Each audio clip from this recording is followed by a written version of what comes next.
कहानी की शुरुआत में हम दो बसों को एक सुनसान रास्ते पर चलते हुए देखते हैं, जहां पर बहुत सारी फीमेल स्टूडेंट्स काफी एंजॉय करते हुए अपने स्कूल की तरफ जा रही थी। और तभी हमें वहां पर मित्सुको नाम की एक लड़की को दिखाया जाता है, जो कि अपने डायरी में कुछ लिख रही थी। लेकिन तभी वहां पर उसके दोस्तों ने उसको अपना डायरी रखकर उन लोगों के साथ एंजॉय करने को कहती है। लेकिन मित्सुको उन लोगों के साथ एंजॉय करने से मना कर देती है, जिसे सुनकर उसकी दोस्तों ने उसका डायरी छीनने की कोशिश करती है। लेकिन उसी वक्त उसका पेन नीचे गिर जाता है, जिसे देखकर मित्सुको जैसे ही उस पेन को उठाने के लिए नीचे झुकती है, तो तभी वहां पर अचानक कोई चीज बहुत तेजी से आकर उन दोनों बसों को दो टुकड़े कर देता है। और उसी के साथ साथ वहां पर मौजूद सभी लड़कियों भी दो हिस्सों में कट जाती है। यहाँ पर ये चीजें इतनी तेजी से होता है कि इसके बारे में मित्सुको को कुछ भी पता नहीं चलता। इसलिए वो उठकर जैसे ही ये देखती है, उसको कुछ भी समझ में नहीं आता कि अचानक ये क्या हुआ। इसलिए वो ये सब देखकर काफी ज्यादा डर जाती है। यहाँ पर उसको कुछ भी पता नहीं चलता कि ये सब किसने किया,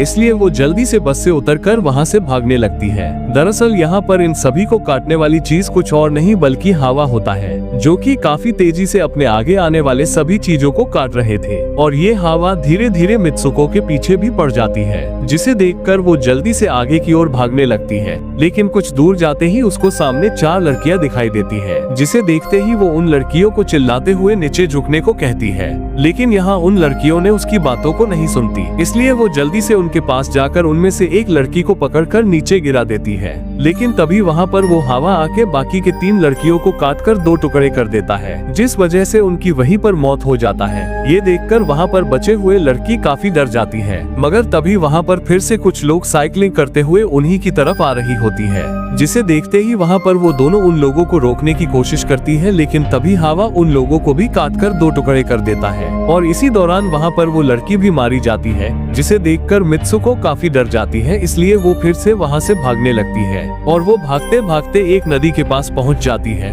लेकिन जैसे ही वहाँ पहुँचकर देखती है तो वहाँ भी काफी सारे लाश होती है, जो उसी हवा ने काटकर मार डाला था। अब यहाँ पर मित्सुको जल्दी से अपने आप को साफ कर लेती है। उसके बाद वो वहाँ पर पड़े एक डेड बॉडी से कपड़े निकालकर अपने कपड़े से बदल लेती है। और तभी सीन शिफ्ट होकर हमें एक स्कूल को दिखाया जाता है, जहाँ पर मित्सुको चलते चलते उस स्कूल में पहुँच जाती है। लेकिन यहाँ पर हम देखते हैं कि इस स्कूल में सभी फीमेल स्टूडेंट ही मौजूद थे। अब यहाँ पर सभी स्टूडेंट उसको ही देखने लगती है, क्योंकि वो बाकी स्टूडेंट से काफी फर्क देख रही थी। लेकिन तभी वहाँ पर एक लड़की आकर उससे बातें करने लगती है, जो कि उसके ही बेस्ट फ्रेंड होती है। लेकिन यहाँ पर मित्सुको की बिहेवियर काफी बदल चुके थे, जिसे देखकर उसके बेस्ट फ्रेंड भी काफी हैरान हो जाती है कि अचानक उसके बिहेवियर कैसे बदला। यहाँ पर वो दोनों बातें कर रहा होता है कि तभी वहीं पर अचानक तेज हवा चलती है, जिसे देखते ही मित्सुको डर जाती है। इसलिए वो जल्दी से बिल्डिंग के अंदर छुप जाती है। यहाँ पर उसकी हरकतें देखकर उसकी बेस्ट फ्रेंड को कुछ भी समझ में नहीं आता कि उसने ऐसा क्यों कर रही है। इसलिए वो उसके पास जाकर उसको पूछती है कि तुम इतना ज्यादा क्यों डरी हुई हो। जिस पर मित्सुको अपने बेस्ट फ्रेंड को सब कुछ बता देती है कि किस तरह से एक हवा का झोंका आया और उसके स्कूल के सभी स्टूडेंट्स को मार डाला। जिसे सुनने के बाद उसके दोस्त काफी हैरान हो जाती है। उसके बाद वो मित्सुको को एक विंडो के पास ले जाकर उसकी हाथ बाहर निकालने लगती है, जिससे मित्सुको काफी डर जाती है। लेकिन जैसे ही उसके हाथ बाहर निकलता है तो उसे कुछ भी नहीं होता। ये देखकर उसको थोड़ा सुकून मिलता है और उसको लगता है कि शायद ये उसका एक सपना है। अब अगले दिन मित्सुको और उसके कुछ दोस्त अपना स्कूल खत्म होने के बाद घूमने के लिए एक झील के पास जाती है। और वहाँ पहुँचने के बाद मित्सुको अपने दोस्तों को कल के हादसे के बारे में बताती है, जिसे सुनते ही वहाँ पर एक लड़की उन सभी को कहती है कि शायद हो सकता है कि ये सच हो, जैसे कि मिरर वर्ल्ड में होती है, जहाँ पर इस दुनिया से ठीक अपोजिट यानी उल्टा होता है। इतना कहकर वो तालाब में एक पत्थर फेंक कर कहने लगती है कि देखो यहाँ पर मैंने एक पत्थर फेंका है, लेकिन हो सकता है कि दूसरी दुनिया में मैंने ऐसा ना किया हो। लेकिन तभी अचानक उस झील से एक मगरमच्छ निकलकर उसी लड़की को खाने लगता है। लेकिन उसके कुछ ही सेकंड में वो लड़की फिर से आकर उन्हें कहती है कि देखो मैंने कहा था ना, जो इस दुनिया में होता है वो उस दुनिया में बिल्कुल भी नहीं होता, और उस दुनिया में जो कुछ भी हो रहा है इस दुनिया में भी नहीं होता। जैसे कि मुझे उस दुनिया में मगरमच्छ ने खा लिया था, लेकिन देखो यहाँ पर मैं बिल्कुल ठीक हूँ। और तभी वो ये भी कहती है कि हमें इस दुनिया से निकलने के लिए कुछ ऐसा करना होगा जो उस दुनिया में इम्पॉसिबल हो, क्योंकि हमारी किस्मत तो पहले से लिखी जा चुकी है, लेकिन हम चाहे तो इसे बदल भी सकते हैं। यहाँ पर ये सुनकर मित्सुको काफी हैरान हो जाती है। और तभी वहाँ पर उन लोगों को झील के पास एक बिस्तर दिखाई देता है, जिसे देखते ही वो सभी लड़कियां वहां जाकर उस तकिए को उठाकर खेलने लगती हैं। लेकिन तभी वहां पर मित्सुको को पहाड़ के ऊपर दो लड़की दिखाई देती हैं जो कि उन लोगों को ही देख रही थी। लेकिन वो लोग उन दोनों पर ज्यादा ध्यान नहीं देती और वहां से निकलकर वापस अपने स्कूल में आ जाती है। उसके बाद वो सभी लोग अपने अपने क्लास में जाकर पढ़ने लगती है। लेकिन तभी वहां पर मित्सुको देखती है कि उसके पास ही एक तकिया पड़ा हुआ था, जिसे देखते ही वो उस तकिए को उठाने के लिए जैसे ही नीचे झुकती है तो तभी अचानक वहां पर उसकी टीचर मिसिंग गन निकालकर पूरे क्लास में गन से फायर करने लगती है, जहां पर सभी स्टूडेंट की मौत हो जाती है। लेकिन वहां पर मित्सुको तकिया उठाने के लिए नीचे झुकी हुई थी, इसलिए वो बच जाती है। उसके बाद वो जैसे ही तकिए को उठाकर देखती है तो उसके क्लास के सभी लड़कियां मारी जा चुकी थी, जिसे देखकर वो काफी डर जाती है। और तभी वहां पर उसके टीचर उसके पास आकर कहती है कि मैं तुमको भी मार डालूंगा। इतना कहकर वो उसको भी मारने ही वाली होती है कि तभी वहां पर उसके दोस्त आ जाती है और उसको भी लेकर वहां से भागने की कोशिश करती है। लेकिन तभी यहाँ पर फिर से दूसरी टीचर आकर उन दोनों लड़कियों को भी मार डालता है, मगर मित्सुको जैसे तैसे करके अपने जान बचाकर भाग जाती है। लेकिन तभी वहां पर सभी टीचर्स गन निकालकर बचे हुए लड़कियों पर फायरिंग करके मारने लग जाती हैं। ये देखकर सभी लड़कियां इधर उधर भाग रही होती हैं कि तभी वहां पर फिर से वही हवा का झोंका आकर उन बचे हुए लड़कियों को भी काट देती है। लेकिन इस बार भी मित्सुको जैसे तैसे करके बच जाती है। उसके बाद वो जल्दी से वहां से निकलकर सीधा पुलिस स्टेशन जाती है और वो पुलिस स्टेशन जाकर वहां पर मौजूद फीमेल पुलिस ऑफिसर को सब कुछ बता देती है।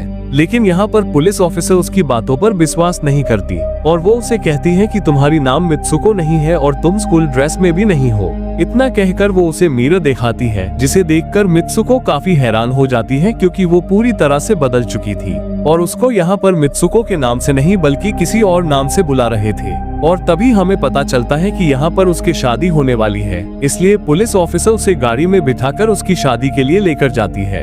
और कुछ देर के बाद पुलिस ऑफिसर उसको लेकर चर्च पहुंचती है, जिसे देखते ही सभी लोग काफी खुश हो जाती है। लेकिन जैसे ही मित्सुको वहां पहुंचकर देखती है तो वहां पर पहले से ही उसके बेस्ट फ्रेंड भी मौजूद थी, जिसे देखते ही वो उससे पूछती है कि ये सब मेरे साथ क्या हो रहा है। मगर तभी उसके बेस्ट फ्रेंड उसे कहती है कि अभी तुम चुप रहो क्योंकि अभी हम किसी के कंट्रोल में हैं, इसलिए मैं तुम्हें जैसा कहती हूँ वैसा ही करो।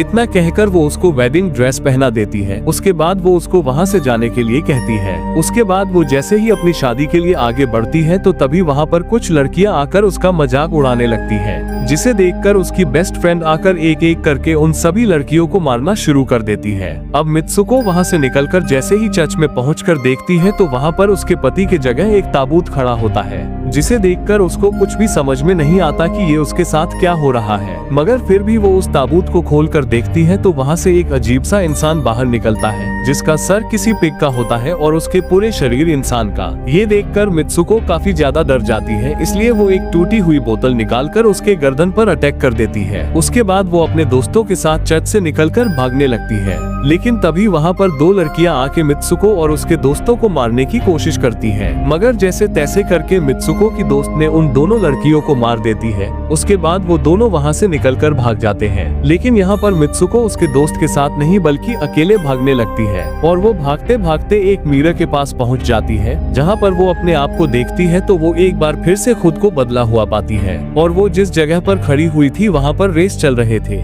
और तभी वहाँ पर कुछ लड़कियाँ आकर उसको भी भागने को कहती है और वो लड़कियाँ उन्हें ये भी कहती है कि तुम बहुत अच्छी रेसर हो, इसलिए तुम इस रेस को जीत सकती हो। जिसे सुनने के बाद मित्सुको भी भागना शुरू करती है और जैसे ही वो आगे बढ़ने लगती है तो वो खुद को काफी एनर्जी फील करती है, इसलिए वो काफी तेजी से भागना शुरू करती है। लेकिन जैसे ही वो आगे बढ़ती है तो वहाँ पर उसको अपना सभी दोस्त दिखाई देती है जो कुछ वक्त पहले उसके स्कूल में मारी जा चुकी थी। और तभी वो पीछे मुड़कर देखती है कि वहाँ पर उसके पति और वो औरतें भी सभी को मारते हुए आ रही होती हैं, जिसे देखते ही वहाँ पर मौजूद कुछ लड़कियां मित्सुको से कहने लगती हैं कि तुम जल्दी इस दुनिया से बाहर चली जाओ। जिसे सुनते ही मित्सुको वहाँ से भागकर किसी सुनसान जगह पर पहुँच जाती है और तभी उसको वहाँ पर अपने स्कूल के दोस्त दिखाई देती है, जहाँ पर वो लड़कियां मित्सुको से कहती हैं कि हम सभी मर चुके हैं और अब हम तुम्हें भी मार देंगे। इतना कहकर वो सभी मिलकर मित्सुको को मारने ही वाला होता है कि तभी वहाँ पर उसके बेस्ट फ्रेंड आकर उन सभी लड़की को मार देती है। उसके बाद वो मित्सुको को लेकर वहाँ से भाग जाती है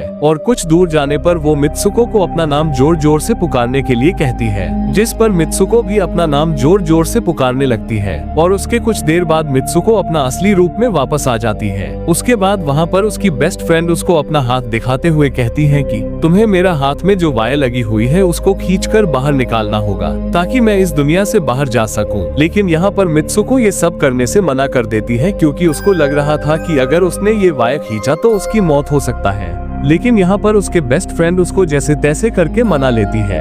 उसके बाद वो जैसे ही उस वायर को खींचती है तो अचानक उसकी बेस्ट फ्रेंड की बॉडी 2 टुकड़े हो जाती है, जिसे देखकर वो काफी डर जाती है। लेकिन तभी उसको वहाँ पर एक रोशनी दिखाई देती है जो कि एक दरवाजा होता है, इसलिए वो जैसे ही वहाँ जाकर उसके अंदर जाती है तो तभी वो अचानक दूसरी दुनिया में पहुँच जाती है, जो कि ये दुनिया सिर्फ आदमियों के ही होता है। और वहाँ पर उसके पोस्टर्स भी लगे हुए थे, जिस पोस्टर को कुछ लड़के देख रहे थे, जिसे देखकर वो काफी हैरान हो जाती है। और तभी उसके पास एक लड़का आकर उसे कहता है कि इस वक्त तुम फ्यूचर में हो, जिसे सुनते ही मित्सुको वहीं पर बेहोश हो जाती है। अब उसके कुछ देर बाद जब उसको होश आता है तो वो अपने आप को एक बड़ा घर के अंदर पाती है, इसलिए वो इधर उधर देखने लगती है कि तभी उसको वहाँ पर एक बूढ़ा आदमी दिखाई देती है, जिसे देखते ही वो उसके पास जाकर देखती है तो वो बूढ़ा आदमी गेम खेल रहे थे और उस गेम के अंदर मित्सुको को वही रूप में नजर आती है जो अभी बनी हुई है, जिसे देखकर मित्सुको काफी हैरान हो जाती है। और तभी वो बूढ़ा आदमी उसे कहता है कि मैंने ही इस गेम को बनाया है और मैंने ही तुम लोगों को कंट्रोल कर रहा हूँ। और वो बूढ़ा आदमी उसे ये भी कहता है कि तुम तो बहुत पहले मारी जा चुकी थी, लेकिन मैंने तुम्हारा डीएनए लेकर तुम्हें फिर से बनाया है।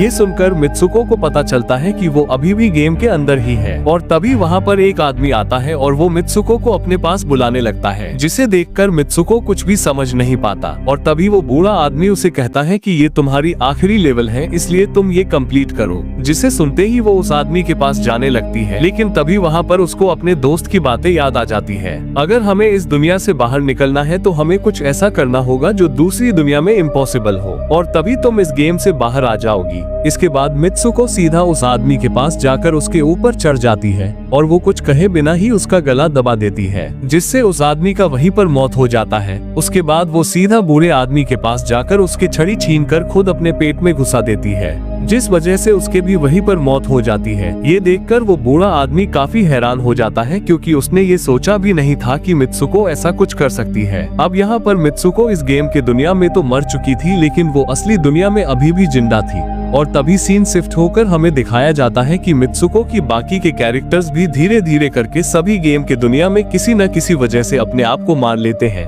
जो कि ये किसी भी गेम का हिस्सा नहीं थे। और तभी हमें मूवी की अंत में दिखाया जाता है कि मित्सुको एक बर्फीले जगह पर लेटी हुई थी, यानी कि अब वो अपने असली दुनिया में आ चुकी थी। और इसी के साथ ये दिमाग घुमा देने वाली मूवी भी यहीं पर एंड हो जाती है।